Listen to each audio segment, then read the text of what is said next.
Esse é o Mundo em Revolução e nós vamos falar agora sobre a situação na Ucrânia. Hoje, dia 23 de setembro de 2023, são 8 horas da manhã aqui no Rio de Janeiro, 2 horas da tarde lá em Kiev, no momento que eu estou gravando esse vídeo, e temos mais um monte de informações sobre o grande ataque de ontem aqui no quartel-general da frota russa do Mar Negro, aqui em Sevastopol.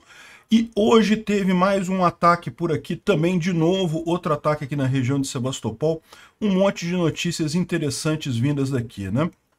Aqui em Verbov, os generais ucranianos estão confirmando que houve a quebra da linha de frente aqui na direção de Verbov, ou seja, os ucranianos conseguiram vencer toda a primeira linha Surovikin aqui e já estão atacando a cidade, já estão bem aqui ao sul de Verbov e avançando em direção à cidade. Tem gente que questiona essa informação, mas parece ser bastante firme, né? A gente tem mais informações aqui dos ucranianos avançando em direção a Pisk, aqui na região de Avdiivka. Pisk fica mais aqui embaixo, essa cidadezinha aqui. E também temos informação dos ucranianos avançando aqui na região de Bakhmut. Ontem saiu uma entrevista muito curiosa com o Budanov, que é o chefe do serviço secreto ucraniano. Ele falou um monte de coisas bem interessantes ali. Revista Warzone, que publicou isso ontem lá nos Estados Unidos. Bem interessante a entrevista, vamos falar um pouco sobre isso. E a gente teve também uma ação muito forte dos russos ontem, dizendo que não, que o Ocidente não está mais interessado na Ucrânia, que não vão entregar mais armas, eu não sei o que lá, tentando explorar aquela questão lá da Polônia, que eu já tinha falado para vocês ontem, já expliquei ontem. Aliás, eu falei anteontem sobre isso, falei ontem também. E os russos planejavam usar isso, mas que azar deles, né? No que eles botaram a máquina de desinformação deles para falar que o Ocidente não interessa mais, não quer ajudar mais a Ucrânia, está se cansando da Ucrânia. No dia que eles fizeram isso, a Ucrânia destrói o quartel-general deles lá em Sevastopol. O Biden anuncia o ATACMS, sim, teremos ATACMS na Ucrânia, e a Alemanha anuncia o Taurus, então teremos Taurus também na Alemanha. O Canadá dá o maior pacote de ajuda até aqui do Canadá para a Ucrânia. Enfim, um monte de boas notícias no final das contas.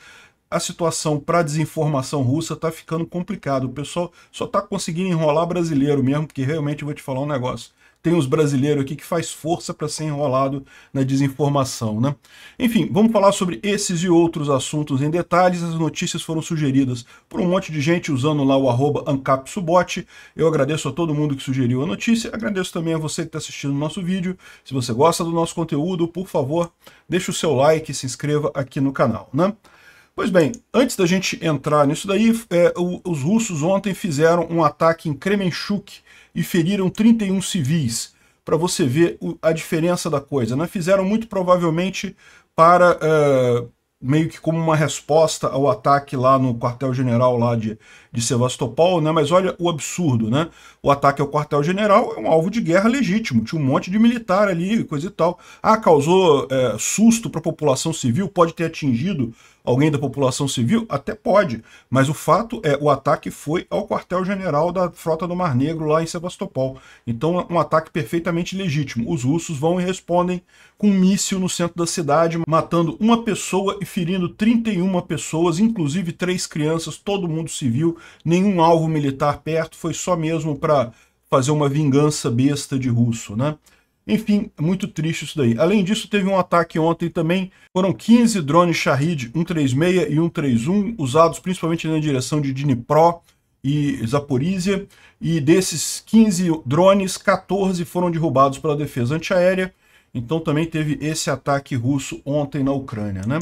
Mas é lógico, o grande assunto do dia é o ataque ucraniano ao quartel-general que aconteceu ontem. Essa imagem aqui é impressionante, né? Você vê, os russos falam que derrubaram os 5 mísseis que foram disparados contra o quartel-general, né? E aqui a gente vê exatamente como é que eles derrubaram esses mísseis. Eles botaram o quartel-general bem na frente do míssil para derrubar o míssil, né? Porque o que aparece aqui claramente, olha só, já tinha sido atingido antes, o quartel, tá vendo? Já tinha sido atingido aqui, e agora você vê ali chegando um outro míssil e atingindo novamente ali, fazendo aqui o míssil chegando aqui, ó.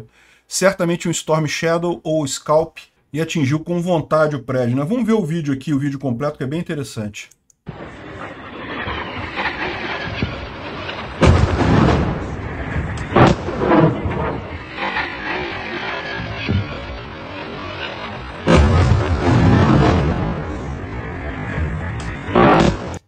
Eles botaram depois a repetição num ritmo mais lento, né? Mas deu para ver que atingiu com muita força. Dizem que até o porão do quartel-general lá, onde eles guardam coisa de informática e coisa e tal, foi destruído nesse ataque, né? E os carros, olha só, isso aqui são os carros que estavam na região ali próxima, né? Estacionados próximo lá do quartel, realmente tiveram um dano muito grande ali. O centro de Sebastopol ontem ficou um caos completo, ninguém sabia o que fazer, gente correndo para todo lado, um monte de batida de carro, pessoal desesperado lá, porque eles não estavam acostumados, né? Começaram a ver agora a guerra chegando para o lado deles aqui. Então aqui, ó, vários carros civis que estavam ali perto do quartel, danificados aqui. A gente não sabe se teve vítimas civis, né? Se teve pessoas mortas. Aqui são carros que estavam estacionados. Mas, de qualquer forma, é aquele negócio. O alvo foi legítimo, o alvo foi militar. Haver efeito colateral, haver dano colateral, eventualmente acontece, né? E dá para reparar aqui, ó, que o prédio foi totalmente destruído. Olha só, isso aqui, por um acaso, estava passando a imagem de satélite, estava passando um satélite bem na hora do ataque, né? Então a gente conseguiu pegar logo em seguida. Repara que o prédio do quartel-general lá é um prédio muito grande, ele faz um U aqui, né? Um C de cabeça para baixo aqui, né? E foi atingido em pelo menos em três partes aqui, ó. Aqui, essa parte aqui desabou totalmente essa área aqui. A outro lado também está pegando fogo, dá para ver aqui. E a parte central dele aqui também foi atingida. Então, pelo menos 3 mísseis atingiram ali o quartel-general. Tem gente falando em 4, tem gente falando até em 5 mísseis que teriam atingido o quartel-general, né? Mas a gente não sabe exatamente quantos nisso daí. Mais de um certamente foi, porque a gente viu aquela imagem em que já estava pegando fogo o quartel e atingiu um outro míssil ali claramente, né? Aqui o pessoal fez uma descrição das imagens para quem quer entender o panorama da coisa, né? Essa imagem aqui é a frente do edifício, é essa parte aqui. Essa outra imagem aqui, ó, que parece o edifício caído aqui, é esse outro lado do edifício aqui, né? Que também foi danificado. Aqui a gente não sabe exatamente, porque tem muita fumaça, mas também parece que está pegando fogo, ou seja, também foi atingida essa outra perna aqui. Aqui dá para ver os carros de bombeiros, né? Então aqui ó, ficou realmente, o pessoal tentou apagar o fogo lá, mas olha só, tentaram apagar o fogo, mas não conseguiram não, tá? Porque isso daqui já era o final da tarde.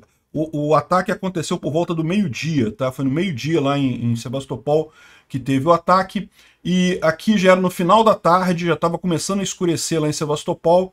E o quartel-general ainda estava pegando fogo ali, né? Inclusive o pessoal estava se perguntando, né? Qual é a lógica disso? Será que eles estavam preocupados de molhar alguma coisa, fazer busca para tirar alguma coisa de dentro antes de tentar apagar o incêndio? Não dá para saber muito bem por que eles não fizeram um combate a incêndio mais rápido, né? Certamente tem alguma informação, alguma coisa preciosa ali que eles queriam preservar. Vocês sabem, para apagar incêndio você acaba jogando água, acaba destruindo muita coisa de eletrônico e coisa e tal. Talvez eles preferiram primeiro tirar essas coisas para depois fazer o combate a incêndio. O fato é que o prédio ficou pegando fogo por muito tempo, deve ter danificado bastante coisa lá dentro, né? Como a gente falou, o ataque assustou bastante a população lá de Sevastopol e principalmente os militares russos. Lá teve um monte de gente correndo aqui, ó. Так, почалось. Quando teve a sirene de ataque aéreo, né? O pessoal correndo de lá. E o pior, correram e os abrigos antiaéreos lá na região estavam todos fechados, ó. O pessoal estava reclamando aqui que estavam fechados.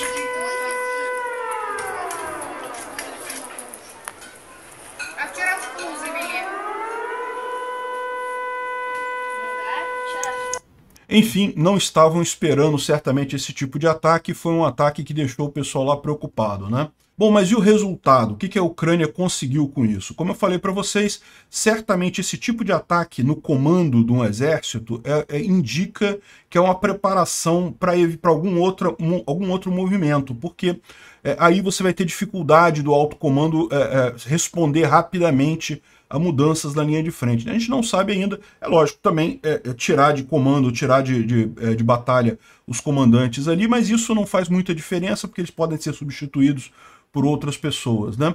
Então, aqui, segundo o Ministério da Defesa russo, ele diz que o ataque matou um soldado e que o sistema de defesa russo derrubou 5 mísseis repelindo o ataque, né? Eu achei engraçada essa colocação, porque repelindo, eles botaram o quartel-general bem na direção do míssil, que é para repelir o ataque, né? Segurou bem, interceptou com o quartel-general o míssil que estava vindo aqui, né? Mas esse é o papo dos russos, só para vocês saberem, o papo das U-7 é esse, não porque interceptaram 5 mísseis e coisa e tal. Na verdade, a gente tem algumas informações, nenhuma confirmação real ainda, tá?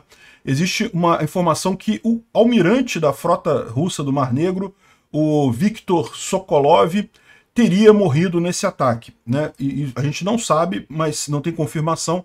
Os russos estão quietos sobre isso, ninguém viu o cara, não tem nenhum comunicado oficial russo, aliás, mas pode ser que ele tenha sido destruído nesse ataque, segundo algumas fontes ucranianas, tá?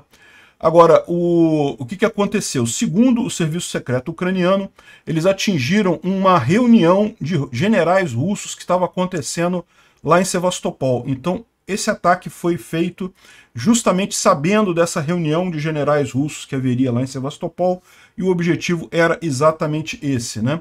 Então, entre os feridos está o comandante do grupo, o Romanchuk, que está em condição séria no hospital. O chefe de gabinete da Marinha Russa, o tenente-general Tsekov, também estaria inconsciente, né?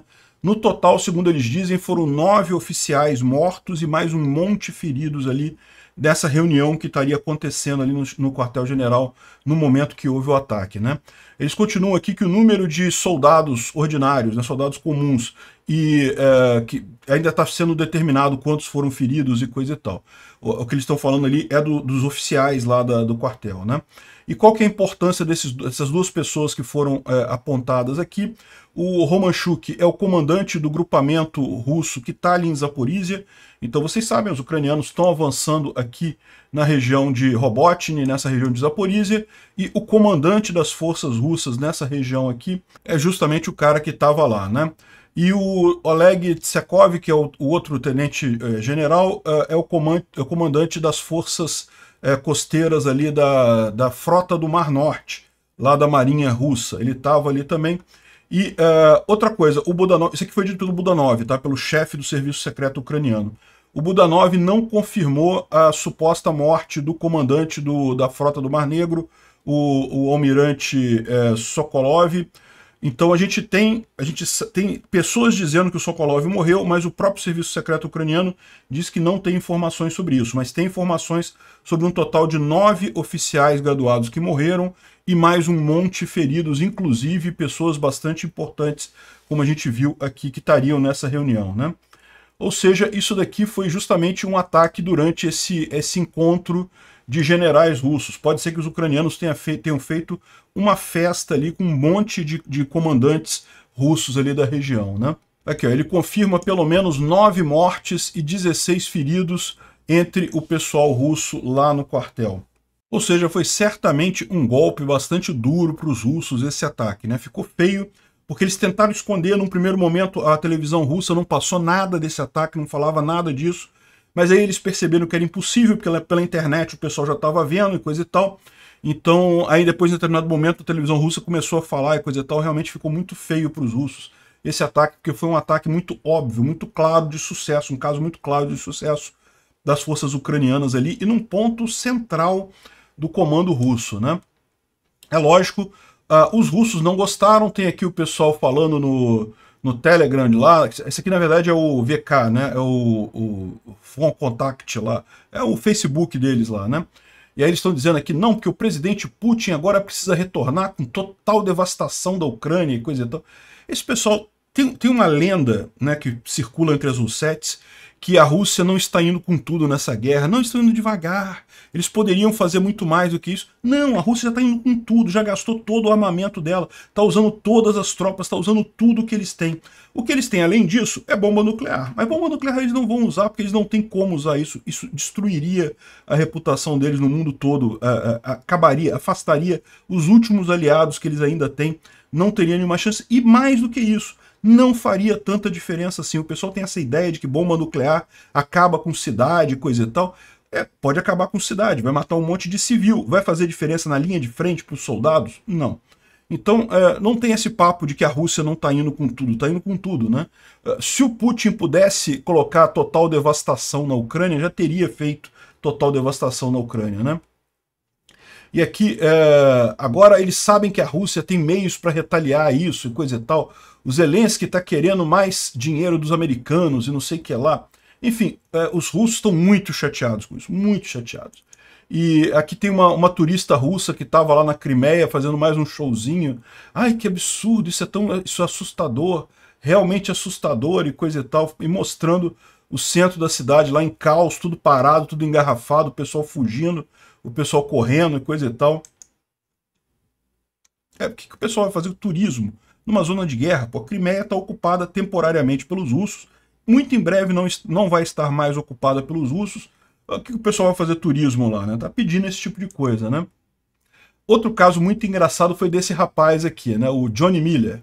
O Johnny Miller, ele é um iraniano, mas ele tem cidadania britânica. Então ele se apresenta como um repórter britânico, mas na verdade ele é do Irã, né? Ele nasceu no Irã. E lógico, como todo iraniano, ele é russete, né? Tá defendendo a Rússia lá. E ele estava em Sevastopol no momento do ataque e fez alguns vídeos. O cara tomou o maior cuidado de não mostrar o ponto de impacto e coisa e tal, mas mesmo não mostrando o ponto de impacto, como o vídeo dele foi um dos primeiros que apareceu, o pessoal ucraniano usou isso para corrigir fogo, né? Esse vídeo dele aqui foi o primeiro, ó.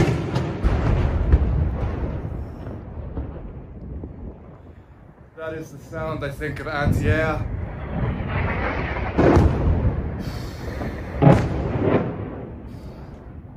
Antier, right above me there. I'm in the middle of Sevastopol right now. It's a bizarre scene. Ele falando, não, esse é o barulho da defesa antiaérea, bem em cima de mim aqui, coisa e tal.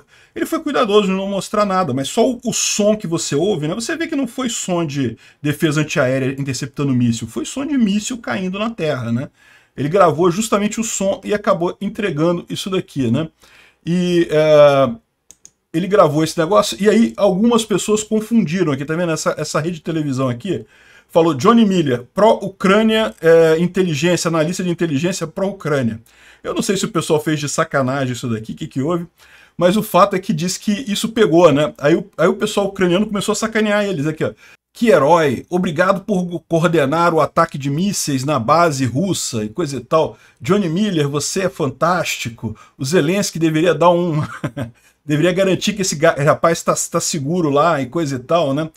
Ou seja, o pessoal está pintando ele como pró-ucraniano, né? Mas ele é russete, né? Nenhum pró-ucraniano estaria lá em Sevastopol nesse momento mostrando a cara desse jeito, mostrando as coisas, porque seria muito arriscado, né? Sevastopol vai voltar ao controle ucraniano, mas por enquanto ainda está na mão da Rússia, né? E aí no final o cara fez até um apelo aqui pedindo ajuda, porque muitos russos caíram nessa história, começaram a achar que ele era realmente um agente ucraniano, né? E aí o cara tá passando um apelo danado lá. Aí ele explicou aqui que não, eu estou associado ao Ministério da Defesa russo e coisa e tal, mas aquele negócio. Um cara na rua, para ver ele lá, achar que ele é um espião, né, e querer fazer justiça com as próprias mãos, pouco custa, né? Aí ele falando aqui, ó, o jornalista britânico Johnny Miller, ele não é britânico, ele é iraniano, teme por sua segurança depois de publicar vídeos do ataque de Sevastopol e que o vídeo está sendo divulgado por mídias ucranianas com inscrições provocativas, né? Fizeram um meme do cara, estão brincando com ele, né? Que de certa forma ele ajudou de fato os ucranianos com a filmagem dele, né? Essa aqui, eu vou falar sobre essa entrevista do Budanov mais adiante, porque ela é bem interessante, tem um monte de coisa interessante, mas ele falou aqui justamente os eventos que estão acontecendo na Crimeia desde mais ou menos metade de agosto indicam qual é o caminho dessa ofensiva ucraniana, né? Ou seja, indica que a ofensiva ucraniana tem por objetivo liberar a Crimeia. É esse o caminho que eles estão fazendo. Então, ou seja, é bem interessante essa entrevista dele. A entrevista foi dada antes desse ataque no quartel-general da Crimeia, tá? Mas já tinha, a gente vem falando isso, ataques na Crimeia praticamente todos os dias na última semana aqui, né? Além disso, uma outra coisa, teve um grande ataque cibernético na Península da Crimeia também, junto com esse ataque ucraniano, né? Muito provavelmente para atrapalhar um pouco mais também a questão da defesa antiaérea russa lá, para atrapalhar um pouco mais os russos, porque esse ataque também ele foi bem planejado, né? De novo, os ucranianos fizeram, primeiro lançar aqueles mísseis S-200, que é para atrair a defesa antiaérea, né? Para a defesa antiaérea ficar focada neles, e aí fazem um ataque real depois com os mísseis Storm Shadow e Scalp, né? Por outra rota, para evitar isso daí. Então, ou seja, foi a parte de cibersegurança entrou aqui também. Eles também fizeram um grande ataque cibernético lá, né? E olha, não acabou não, hein? O pessoal está trazendo a informação aqui de que há 30 minutos atrás, isso daqui foi hoje por volta das 3 da manhã aqui no Brasil, ou seja, seria umas 8 horas da manhã lá em Sevastopol. Teve mais uma explosão lá em Sevastopol e sirenes aéreas foram ligadas. E uma segunda sirene aérea aconteceu agora pela manhã. Ou seja, teve mais ataque hoje na região de Inkerman. Essa região já tinha sido visada alguns dias atrás e foi atingida novamente hoje, né? Hoje, dia 23. Dá para ver aqui uma grande coluna de fumaça.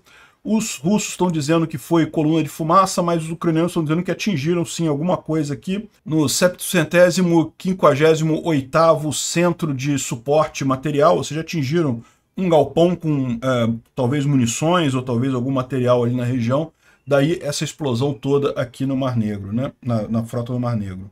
Então, nesse momento, de novo...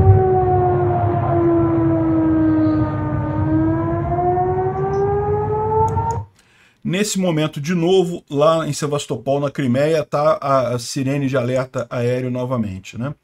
Aqui foi um outro vilarejo atingido ali na Crimeia ocupada, Vilny, um vilarejo. Fica aqui perto de Jankoy, aqui.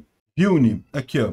Aqui ao sul de Jankoy, tem uma base aérea aqui próxima, ó. Isso aqui provavelmente foi o que foi atingido aqui nesse ataque, né? Então repara que os ucranianos continuam aproveitando que foram destruídas as defesas antiaéreas russas ali na região e estão fazendo a festa, continuam atingindo várias bases russas ali na Crimeia, né? E não só na Crimeia, essa imagem aqui é mais antiga, tá? Isso aqui aconteceu há coisa de 2 dias atrás, no dia 21. E foi um ataque que os ucranianos fizeram na base russa, na cidade de Olesk, em Kherson. A gente falou sobre esse ataque, mas a gente não tinha muitas informações sobre ele. Mas agora a gente tem aqui as imagens do prédio que foi atingido lá. Era um prédio do quartel dos bombeiros lá, quartel de bombeiros ali da região, mas que estava sendo usado pelos russos e foi atingido aqui em Olesk. Olesk fica bem próximo de Kherson, justamente na região de Antonivka, onde tem aqui aquela cabeça de ponte ucraniana por aqui, né? Também teve uma explosão em Kazan, uma cidade russa, uma explosão muito grande. Essa cidade é onde fica a fábrica dos drones Shahed 136 ali na região, né? Segundo os russos, não foi nada, foi um carro que explodiu. Uma pessoa estava dirigindo o carro e o carro explodiu. Super normal isso acontecer, né? Volta e meia você tá andando com o seu carro e de repente ele explode, né? E, não, evidentemente que foi um ataque ucraniano isso daqui. A gente não sabe se teve sucesso, mas que foi um ataque, foi. Dá para ver explosão. Olha o tamanho da explosão.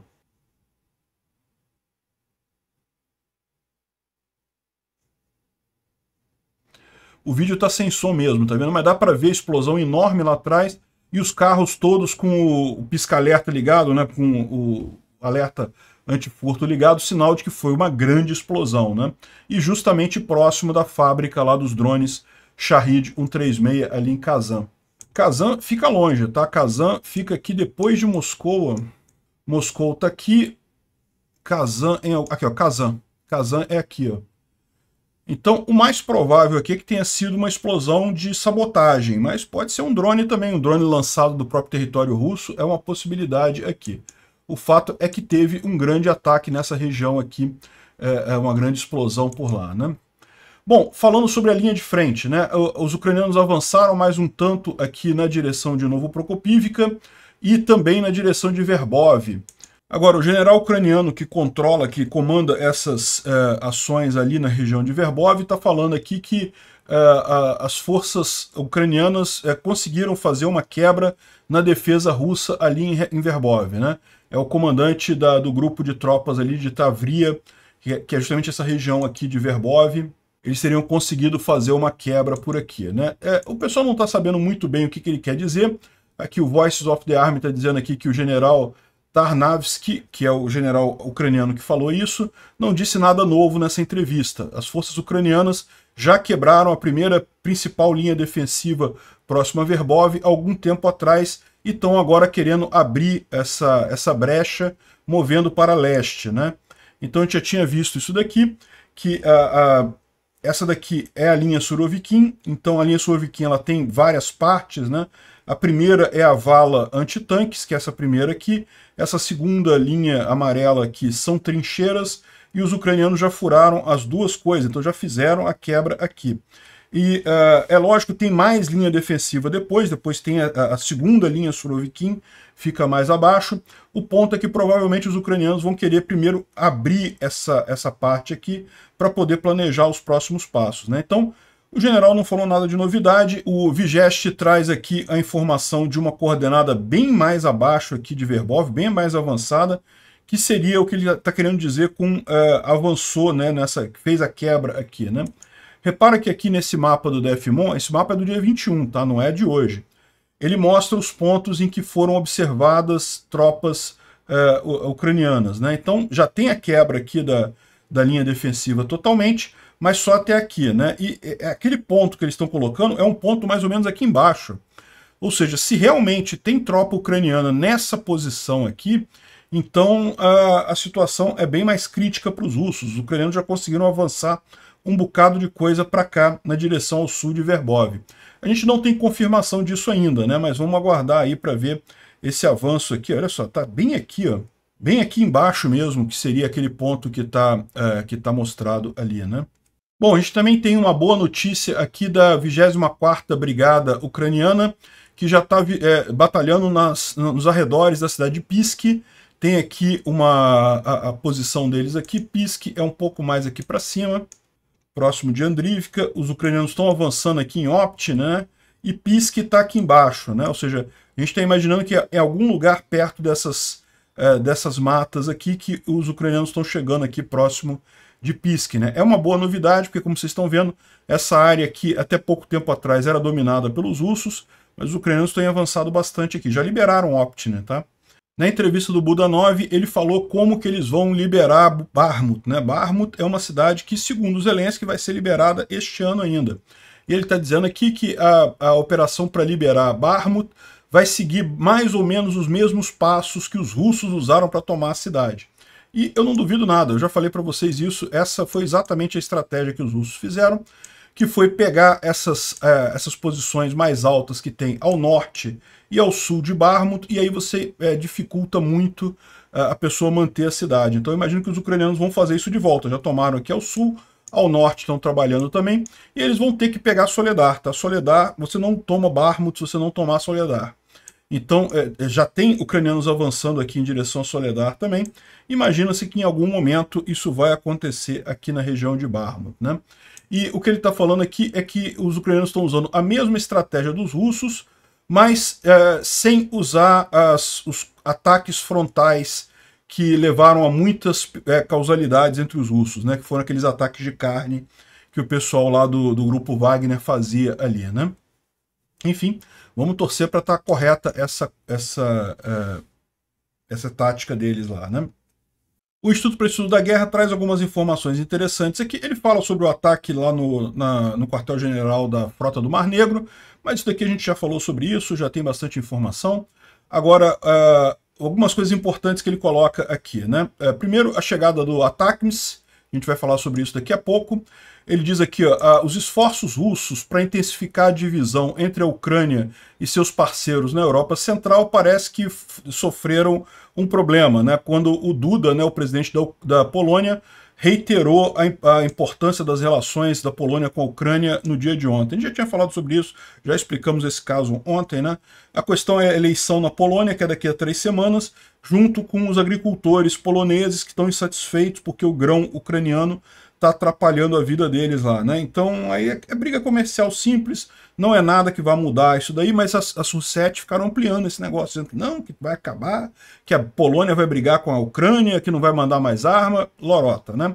Enfim, uma coisa importante, a gente falou alguns dias atrás que havia informação de que forças do grupo Wagner estariam operando na região ocupada de Kherson. E eles trazem a informação aqui que uma fonte militar ucraniana negou essa informação, diz que não tem não. A porta-voz do exército ucraniano, a Natalia Romeniuk, ela disse que isso é falso e provavelmente foi disseminado pelos russos para tentar melhorar a moral das tropas russas que estão ali, né? As tropas russas que estão ali estão desesperadas, porque estão muito fracas, percebem que estão muito fracas. A gente falou sobre várias reclamações delas nos últimos dias, e inclusive eles tiveram que colocar as forças chechenas e a Rosgvardia para aquela operação de impedir recuo do pessoal ali em Kherson, né? Se o soldado russo recuar, ele é morto. Então, estão tentando melhorar a moral do pessoal, dizendo que o grupo Wagner está ali. Não tem nada disso, não. Importante essa informação. Bom, ontem saiu essa entrevista do Budanov no Warzone, que é muito interessante a entrevista dele, falando sobre várias coisas. Ele estava lá em Washington com a delegação do Zelensky, que foi na ONU, e falou com várias pessoas. Eu não vou falar sobre toda a entrevista, mas está muito legal. Eu recomendo que vocês procurem e deem uma lida nela. E o que ele fala basicamente é isso daí, que a Ucrânia pretende ir cada vez mais fundo nas defesas russas, que evidentemente a contraofensiva ucraniana visa a Crimeia, e lógico não deu detalhes, visa a Crimeia em que sentido? Vai ter desembarque anfíbio na Crimeia? Vão atacar por Kherson e tomar ali o sul da Ucrânia e dali a Crimeia? Ou o que vai ser, né? A gente não sabe ainda, eles não iam falar isso evidentemente, mas que o objetivo é a Crimeia está mais do que claro. Essa entrevista foi dada antes do ataque ao quartel-general, mas já falava de um monte de outras vitórias, né? O S-400, que foi o sistema de defesa antiaéreo que foi destruído pelos ucranianos há algum tempo atrás, então ele falava sobre essa operação, ele participou disso, falava sobre os ataques em Moscou, o ataque no aeroporto lá onde fica o avião do Doomsday russo lá. Enfim, fala sobre uma série de ataques na Ucrânia que teve aí nos últimos dias que mostram realmente que esse é o caminho, né? Acabou que no final eles tiveram que botar aqui uma informação quase que acrescentada no final do ataque ao quartel-general lá, porque né, aconteceu depois na entrevista deles lá. Mas bem interessante a entrevista de qualquer jeito. Bom, uma informação curiosa que o pessoal da Atlantic Council está colocando aqui é que o Putin diz que a invasão da Ucrânia foi provocada pela OTAN. Ao mesmo tempo, ele tirou 80% das tropas russas que estavam na fronteira com a OTAN. A fronteira com a OTAN da Rússia inclui vários países aqui, inclui a Letônia, a Estônia e agora também a Finlândia, né? Então a Rússia tem várias tropas aqui nessa região e eles tiraram as tropas todas daqui, botaram só 20% das tropas aqui e mandaram todo mundo para cá. Se realmente a preocupação da Rússia fosse a OTAN, por que tiraram tropa aqui da Estônia? É muito mais fácil para a OTAN. Se a OTAN quisesse, de fato, invadir a Rússia ou ameaçar a Rússia de qualquer forma, seria muito mais fácil eles fazerem isso através da Letônia, da Estônia. Aqui, ó, chegando direto em Moscou. Olha só, tem uma estradinha aqui, ó, bonitinha, já chega direto em Moscou aqui. Para que a OTAN ia precisar trazer a Ucrânia para a OTAN, para daqui fazer um ataque? Não tem lógica nenhuma essa afirmação de risco da OTAN deles, né? Só para mostrar isso daí, mas isso daqui é cachorro morto, é justificativa que todo mundo sabe que é falso. O que o Putin queria era... Qual que é a preocupação do Putin? A Ucrânia estava melhorando economicamente. Quanto mais a Ucrânia se aproxima da Europa, mais ela melhora economicamente. E aí começou a dar muita dissonância no povo russo. O povo russo olhava para a Ucrânia e falava, caramba, o pessoal lá está melhorando, a gente aqui ficando para trás economicamente, né? E isso estava preocupando o Putin. Por isso, essa invasão. Essa era a preocupação dele na invasão, né? E lógico, o fato de ele estar ficando fraco por conta disso, né? O povo russo já não estava mais tão satisfeito com o Putin. E daí, ele ao mesmo tempo ele ganha a popularidade da guerra, toda a guerra dá popularidade para o presidente, e aí tenta reverter esse tipo de problema, né? A Ucrânia não pode prosperar, se a Ucrânia prosperar perto da Europa, a Rússia vai ficar como? Né? Como é que ele vai conseguir conter as pessoas lá da Rússia? Né? Então essa é a preocupação. A OTAN nunca foi preocupação de fato dele.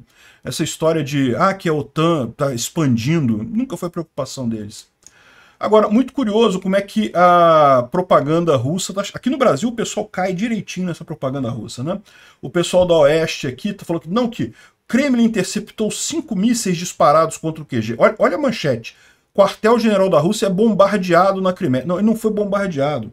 Ele foi destruído completamente, ele foi atingido. É uma diferença muito grande, né? Tudo bem que eles mostraram a foto aqui, mas nem foi a foto mais impressionante, né? A foto mais impressionante é depois, quando estava tudo atingido aqui, já pegando fogo a parte da frente. Aí coloca aqui, ó, um quartel-general da Rússia na Península da Crimeia tornou-se alvo de mísseis. Peraí, um quartel-general? Não, é o quartel-general da Frota do Mar Negro, é o mais importante quartel-general que a Rússia tem na Crimeia, é esse. Porque é onde ficava a Frota do Mar Negro. Esse quartel-general ele vem desde a época soviética. Né? Lembra, Sevastopol faz parte da Ucrânia, mas quando teve a divisão, a Ucrânia cedeu essa área, né? Alugou essa área para a Rússia até 2015. Então, o quartel-general, esse aqui é o quartel-general mais importante da Rússia na Crimeia, que foi totalmente destruído pelos mísseis. Interceptou 5 mísseis disparados contra o QG, só se interceptou com o próprio prédio, só se interceptou com a cabeça do Solokov lá, né? De acordo com o governo local, as ações dessa sexta-feira foram isoladas, os russos não esperam novos ataques, não houve danos à infraestrutura civil, né? Bom, não houve danos à infraestrutura civil, beleza. Agora, ataque já teve hoje outro, e a gente está numa semana que já teve vários ataques na Crimeia. Mas é uma coisa isolada. Isso aqui é o tipo da notícia que só quem não está acompanhando a guerra que acha que tem alguma validade. É um absurdo uma revista como a Oeste, que tem uma boa base de leitores. As notícias da Oeste são boas, eu gosto de ler a Oeste. É um absurdo estarem repetindo propaganda russa assim com essa facilidade, sem checar nada, né? Um absurdo isso completamente. A CNN também já está jogando a propaganda russa de que não, que países do Ocidente começam a dar sinais de que podem abandonar a guerra a Ucrânia na guerra contra a Rússia, o alto custo da guerra e a falta de avanços significativos na batalha jogam contra Kiev, que já sente a pressão dos aliados e coisa e tal. Cara, esse aqui parece um press-release dos russos. É impressionante, cara. Isso aqui parece que saiu da boca de Rousseff direto, né? Impressionante como é que a CNN, a mídia tradicional toda, tá com essa visão pró-Rússia nessa guerra. Absurdo isso. Isso era o que a Suzette estavam falando ontem. Por quê? Por conta da briga lá com a Polônia, do presidente Duda lá da Polônia. A gente já esclareceu esse assunto. O Duda já fez as pazes lá com o Zelensky, já resolveu esse negócio. E eles deram um azar do caramba. Por quê? Porque eles falaram esse tipo de reportagem. Isso aqui foi um movimento coordenado da inteligência russa, né, da pessoal de propaganda russo, porque justamente eles estão perdendo a guerra e a única alternativa que eles veem é se os aliados abandonarem a Ucrânia. É se o pessoal parar de mandar arma para a Ucrânia. Eles sabem que do jeito que está, eles vão perder essa guerra. Então eles precisam convencer o Ocidente a abandonar a Ucrânia. E aí ficam nesse papo de que não, agora o pessoal está abandonando, agora vai acabar, e não sei o que lá. Já estão um tempão com isso, né? Mas deram um azar danado. No dia que eles lançam a campanha deles, a Ucrânia destrói o quartel-general do Mar Negro, a gente tem um monte de informação de novas armas, de novos pacotes de ajuda e coisa e tal. Pois é, deram um azar danado, né? Aqui ó, a Rússia está preparando uma grande campanha de desinformação para desacreditar a Ucrânia no exterior. Isso já é parte dessa campanha, certamente terão outras ações também, mas é normal. Por quê? Porque a Rússia já viu que vai perder a guerra, então ela está partindo para esse papo da campanha de desinformação, né? O Dmitry fala bem aqui, ó. As manchetes. Os Estados Unidos não querem dar ataques. A Polônia odeia a Ucrânia odeia a Polônia. O Congresso vai segurar os fundos. A contraofensiva falhou. Realidade, né? O quartel-general da Frota do Mar Negro totalmente destruído, vários navios destruídos nos últimos dias, a destruição das defesas antiaéreas russas, sinais de quebra nas linhas defensivas ali no sul, lá em Verbov, cidade satélite de Bakhmut caindo na mão dos ucranianos, ou seja, no final das contas deu muito errado essa campanha de desinformação russa, né? O Canadá assinou o principal pacote, o maior pacote até aqui de apoio para a Ucrânia, 425 milhões de dólares em apoio para a Ucrânia ao longo dos próximos meses. E a grande notícia que estava todo mundo esperando, né? Todo mundo queria o ATACMS, e eu já estava meio que conformado que não ia ter ATACMS, né? Agora, segundo o presidente da NBC, o Biden prometeu para a Ucrânia um pequeno número de ATACMS. Não tem problema, porque fornecimento de arma não tem ombro. Depois que entrou a cabecinha, meu amigo, pronto, o resto vai fácil. Vamos mandar um pouquinho agora, é igual fizeram com o HIMARS. HIMARS, eles mandaram 4 HIMARS para a Ucrânia. Aí a Ucrânia mostrou que sabe fazer a coisa, a Ucrânia está com mais de 20 HIMARS agora. E agora com ATACMS vai ser a mesma coisa, vai mandar um pouquinho, vai mandar assim, eu tenho certeza que a Ucrânia vai saber fazer ações bem direcionadas para dar muita popularidade, para mostrar o ATACMS como uma arma de muito sucesso, porque no final das contas isso acaba facilitando o processo. Foi isso que aconteceu com o HIMARS, né? Então é uma notícia muito positiva, né? Ah, são poucos ATACMS? São poucos ATACMS. Fica tranquilo, é só o começo, é só a primeira parte da entrega. E ATACMS, vocês sabem, tem um monte de vantagem, né? Ainda existe debate sobre o tipo e a quantidade de mísseis que seriam mandados, né, do ATACMS, né? Mas, de qualquer forma, essa aqui é a área que o ATACMS tem capacidade de atingir, né? Dá para ver que pode ir bem longe aqui, né? O Zelensky falou aqui, ó, eu não posso dar muitos detalhes. O que você está levando de volta para a Ucrânia? Nós estamos levando isso de volta. Muitos. Ou seja, conseguiu o ATACMS que queria, né? O pessoal falando de, não, que está acabando o apoio, não sei o que lá. Não, não tá, meu amigo, não tá. Não tem esse papo de deixar de apoiar o cara que está certo, ou passar pano para o cara que está errado. Não tem essa história, né? E aqui, né, você lembra que a Alemanha tinha prometido enviar o Taurus junto com o ATACMS. Agora que está vindo o ATACMS, é bem possível que venha Taurus. Então é importante notar que essa informação aqui é de um canal russo e, portanto, não é informação confirmada. Mas a notícia do dia chegou nos canais na noite, né? A Alemanha vai transferir o primeiro conjunto de 45 mísseis Taurus para a Ucrânia no futuro próximo. O segundo conjunto de mísseis Taurus vai consistir de 50 mísseis e será transferido para as Forças Armadas Ucranianas em novembro. Em outubro, o Pentágono vai suprir a Ucrânia com 30 ATACMS e mais 3 veículos transportados, preparados para eles, né?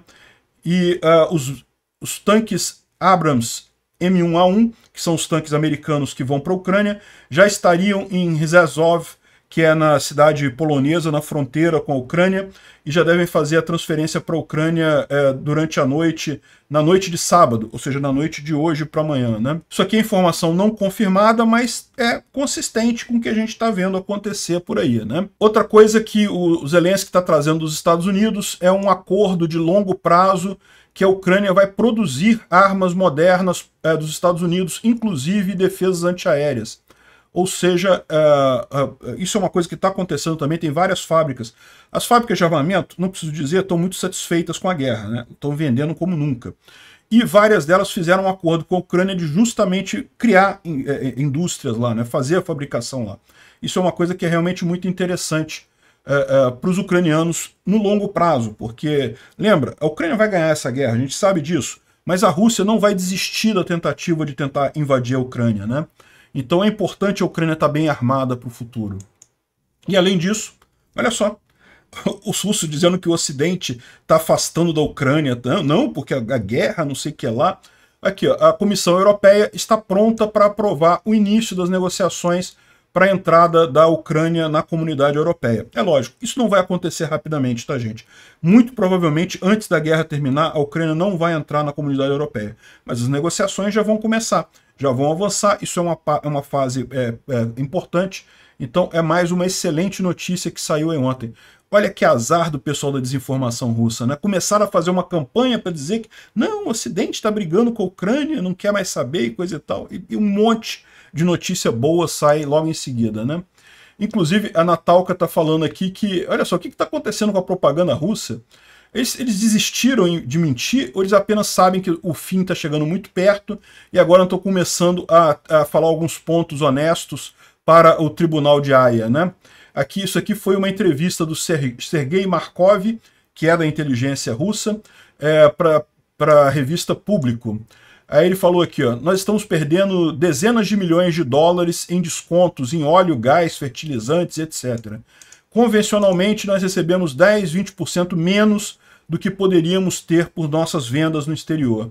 Em segundo, nós temos problemas obtendo os produtos que queremos. Algumas coisas nós temos que pagar mais caro por elas, mas outras a gente não consegue comprar de forma nenhuma. Adicionalmente, existe um subsídio colossal para o exército que é hostil a nós. Nós somos forçados a gastar um monte de dinheiro para manter as pessoas no exército. Ou seja, o cara está criticando o que está acontecendo na Rússia. Em terceiro, os ocidentais têm quase um monopólio do espaço de informação. É muito difícil para a gente competir com eles. E daí os problemas que nós temos influenciando a opinião pública. Só conseguem paiseco de merda como o Brasil, porque no resto do mundo ninguém está acreditando nesse negócio. No Chile o pessoal vê a coisa correta, na Argentina o pessoal vê a coisa correta. Infelizmente aqui no Brasil o nível de russetagem é tão alto que o pessoal acredita nessas besteiras, né? Enfim. Mas repara que isso daqui, o cara é o responsável pela inteligência lá na Rússia e está falando a verdade, está falando realmente que, olha só, que a Rússia está perdendo bilhões de dólares em óleo, gás e fertilizante, está com problemas com as sanções, evidentemente, e finalmente ele coloca aqui ainda, nós não temos aliados. Mesmo aqueles que existem são ausentes, né? Ou seja, a situação da Rússia está muito ruim mesmo, não tem o que fazer, né? Perderam essa guerra, já perderam no terceiro dia, a verdade é essa, né? E não conseguem nem influenciar a opinião pública. Isso me preocupa aqui no Brasil. Como que aqui no Brasil eles conseguem? Como que aqui no Brasil você tem veículos de mídia, veículos sérios como a Revista Oeste, outros não tão sérios assim como a CNN, querendo ainda jogar propaganda russa para as pessoas? Um absurdo isso, né? E, bom, parece que a Gazprom está em situação crítica financeira e o Kremlin vai precisar aumentar o preço do gás para os russos. Que coisa linda, hein? Bem perto do inverno. Tenho certeza que a população russa vai adorar isso. Fazendo um vídeo aqui curtinho, mostrar aí pro pessoal. Já peguei aqui os sacos de dormir, estão aqui nas caixas, né? Como o pessoal pode ver aí, ó, né? Carinthia. Tem 4 caixas aqui, tem 20 sacos de dormir que estão aqui no carro. Aí tem mais algumas coisas aí dentro também, beleza? Então só mostrando aí pro pessoal. Tá aí, ó. Tá? Muito obrigado aí pelas doações, obrigado ao Peter aí do canal Ancapsu, né? Vai servir muito aqui para os brasileiros, tá? Agradeço aí de coração a todo mundo que fez as doações, beleza? Um abraço para todo mundo, logo tem outros vídeos aí com os brasileiros também que vão fazer para vocês os vídeos na hora que eles receberem lá os equipamentos, tá? Um abraço aí, muito obrigado, viu, Peter? Obrigado a todos aí que fizeram as doações. Até mais. Obrigado por assistir o vídeo até o final. Se gostou do conteúdo, não esqueça de deixar o seu like, isso ajuda o canal a crescer e a chegar para mais gente. Se não gostou, deixe o dislike e explique nos comentários como podemos melhorar. Comente também sugestões de temas que podemos trazer por aqui. Comentários insultuosos ou defendendo ditaduras e criminosos de guerra serão sumariamente bloqueados. Agradeço a compreensão. Se ainda não é inscrito no canal, considere se inscrever clicando no botão inscrever-se abaixo e marcando a campainha para todos os avisos. Se quiser ajudar o canal, veja no nosso site como você pode fazer isso.